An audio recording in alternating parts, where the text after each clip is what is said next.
When I was a kid, my father sometimes told me at bedtime that if I closed my eyes and didn't open them for a long time, all the demons would blow away. Yesterday I turned 60, but I still take his advice. Not because I'm sentimental or want to keep the memory of my father alive. I just can't think of a better solution. To get away from all the demons that haunt Freeburg, I'd need to wear a blindfold 24/7. Plus, it's a good idea to act blind when talking to reporters. At least that's what my colleagues say. They're afraid of press conferences. But for me, it's more like a confessional. No matter what lies you tell, you're privately thinking the honest answers. It helps me remember who I am.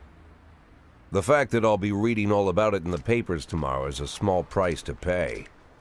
Call it penance for the preacher.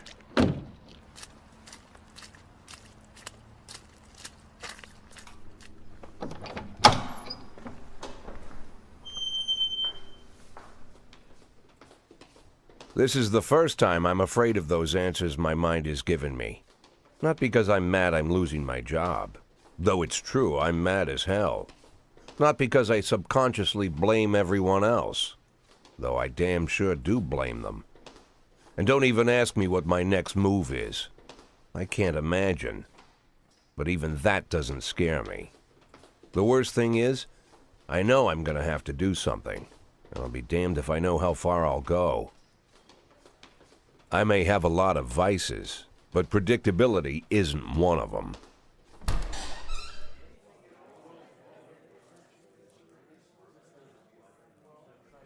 I learned a long time ago how to drive away the swarming demons. But what do you do when they're trying to rip your soul from your skin? Shutting my eyes tight as I can. The best solution remains the same: play blind. I just hope the reporters think I was blinded by the camera flash.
How's the back today, Mr. Boyd? Same as usual. How did the press conference go? You can read about it in the newspapers tomorrow. Don't let anyone in.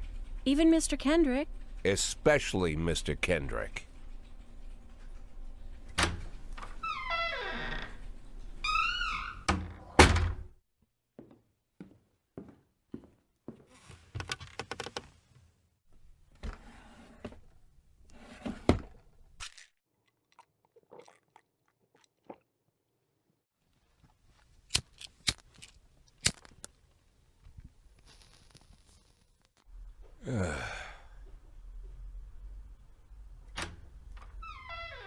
As soon as I heard the door creak, I knew what face I'd see. When I tell Emma not to let anyone in, there's only one man it could be. Rude, arrogant, no warning. That's Mayor Rogers in a nutshell. White summer shoes, white socks, white shorts, white polo shirt, and the white smile of a hungry shark. Mayor Rogers enters every room like he owns the place. Even the floorboards under his feet sound like they're creaking an apology. He never shied away from the odd corruption scheme. It's like the devil walks behind him. In the movies, the villains controlling the city play golf with the judges. Rogers plays tennis with them instead. That's about the only difference. Jack, I was hoping to catch you after the press conference. You ran away so quick. There's no smoking at City Hall. No reason for me to hang around. Well, this morning I signed a ban on smoking in all public buildings. Soon you won't be able to smoke here either. Soon enough I won't be here at all. That's what I wanted to talk to you about. The people of this city like you, Jack. The police chief of all people. Don't betray that, Jack. Don't get wrapped up in any schemes. Sit nice and quiet for the next 180 days, and you'll be remembered as a hero. That's the only thing that you still have left. Be the hero. Then how am I supposed to scrape together a retirement fund? You had a million chances to secure a luxury pension, one that even I would have envied, although I've never set aside any money for myself. I'm not planning to retire anytime soon.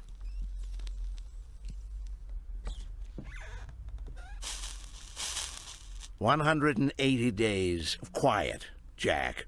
That's all I need. I don't have any problems with you, and you won't have any problems with me. I have a new assistant, Troy Starr. If you have something to tell me, call him. But try not to bother him. He's a busy man." I'll do my best. "And quit smoking at the office. One of my friends will be using it soon."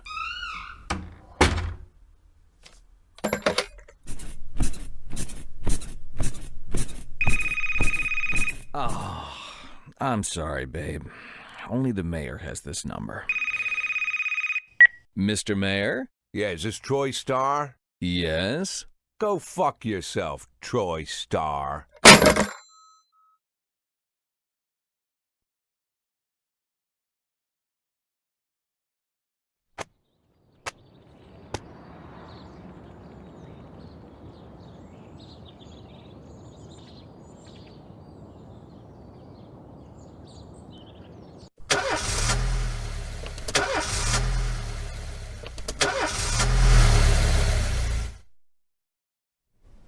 Cops don't use the police station cafeteria anymore. There's some kind of stigma against sitting shoulder to shoulder with your partners. Everybody just takes snacks from the machines or grabs a meal and hammers it down in the corner like a vulture on a corpse. The main thing? Don't look into anyone's eyes. Could be construed as an invitation to sit together. The only people eating here are ghosts.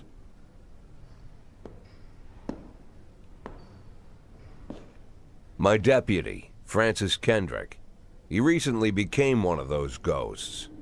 The subject of one of the most devastating corruption scandals in the history of Freeburg.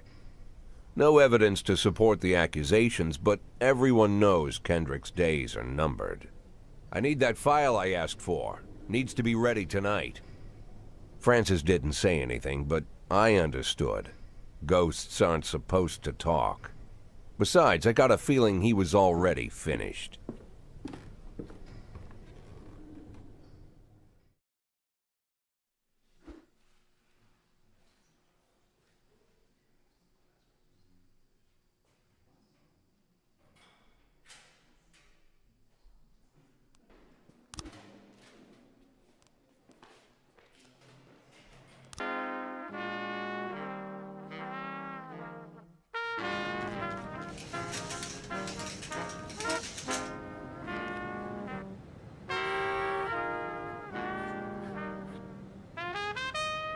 110B in progress.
Used to be, when I asked Kendrick to stay late at the office, he liked to grumble and crack wise. Nowadays, he doesn't have the strength for it. Slumped shoulders, blank stare, wrinkled skin. The past few weeks, I don't hardly recognize my old friend. In his younger years, he reminded me of a gallant royal officer in an old Kipling story. Kendrick isn't just crumbling under the weight of the public pressure, but from the shame of it all. Internal Affairs raided the library he inherited from his grandfather, hoping they'd find buckets of cash stashed in the pages. Heard about the look on his face, the fearless policeman standing helpless in horror. I've known Francis for 30 years. The past 20 years he's played loose with the law. And I know that at a certain point every stolen dollar brings more misery than anything else. Probably sounds crazy, but I sympathize with the guy. What can I do? Your friends are your friends, and these are the waters we swim in.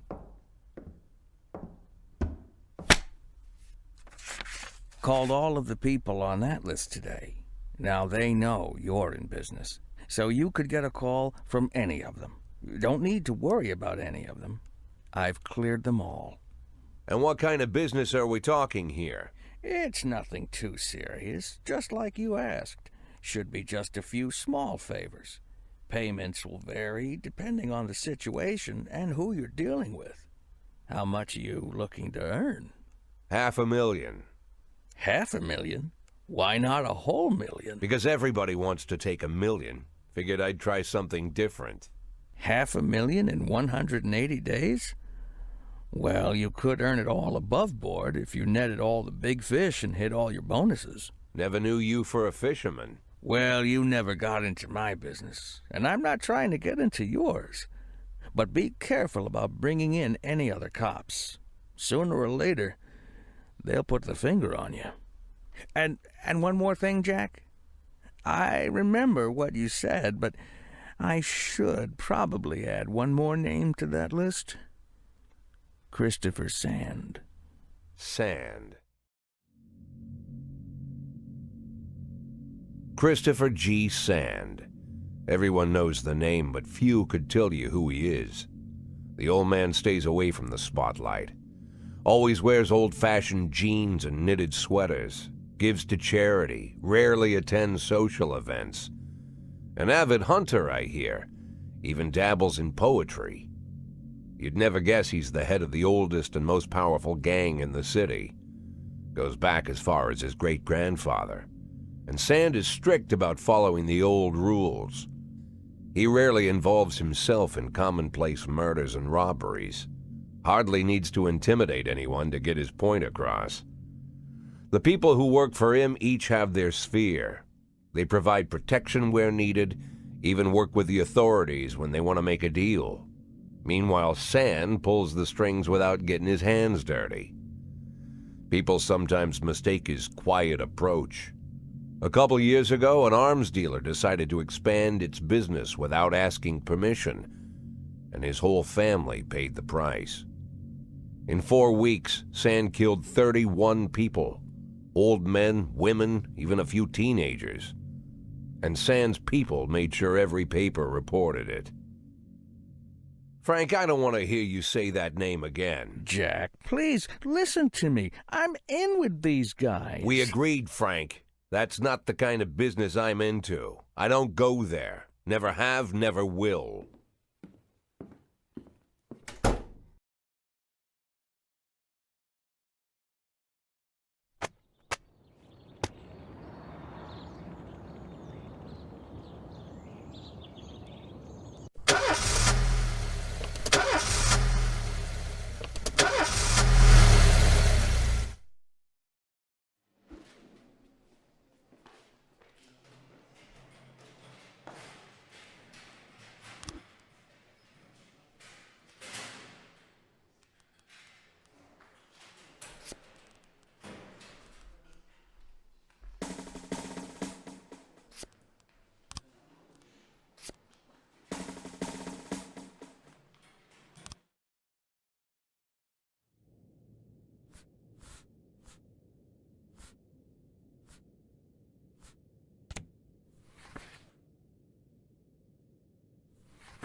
Progress.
1210 complete.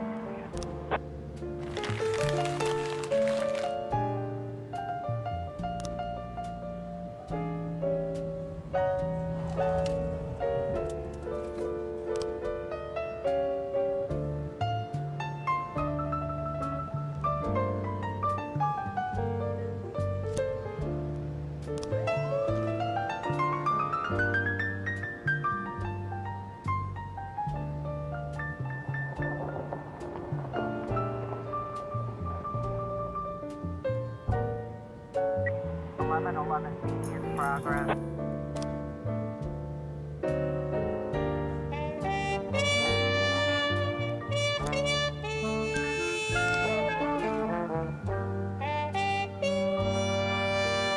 Door 11 in progress.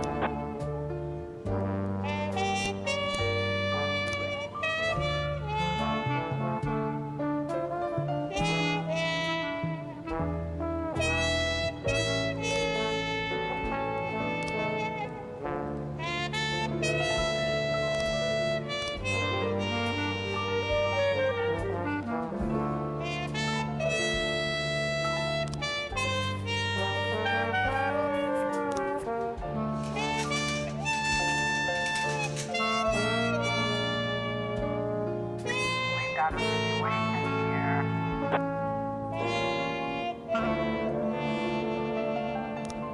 1111 complete. 411 complete.